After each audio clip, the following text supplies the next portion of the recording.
Okay, it could happen, and she could, and he could get her. But If she is a eshet chayil, zechuyot that she has will protect her from a bad zivug. That's what it is. Despite his prayers. Despite his tefillot. Right. That's the key. That's the key. Despite his tefillot. So how many times you doing something? By the way, it's crazy. I'll tell you. Yisrael Weiss told me a story about his cousin who was in the army. Now I don't know. I think he's a young guy who didn't even go through basic training, and they put them in Gaza, something like that. No, he was a reservist. I'm sorry. No, he was a reservist because he was saying that the guns that they give the reservists generally don't work so well. They're not the best guns. And he says that he was on the thing and they're shooting and they're using the gun. They're shooting, and he says, "Thank God my gun works."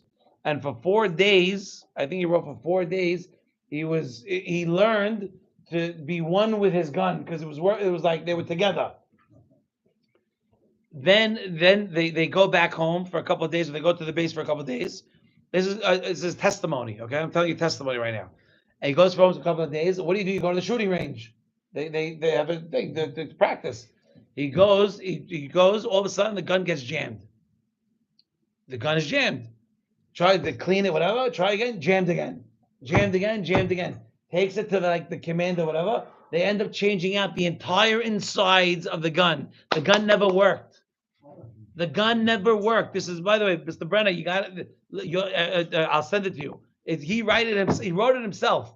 And Yisrael Weiss sent it to me, and he sent it to me a week ago, and I didn't get a chance to read it. He asked me today. I said, I'm going to take a minute. I'm going to read it. Okay, it's unbelievable.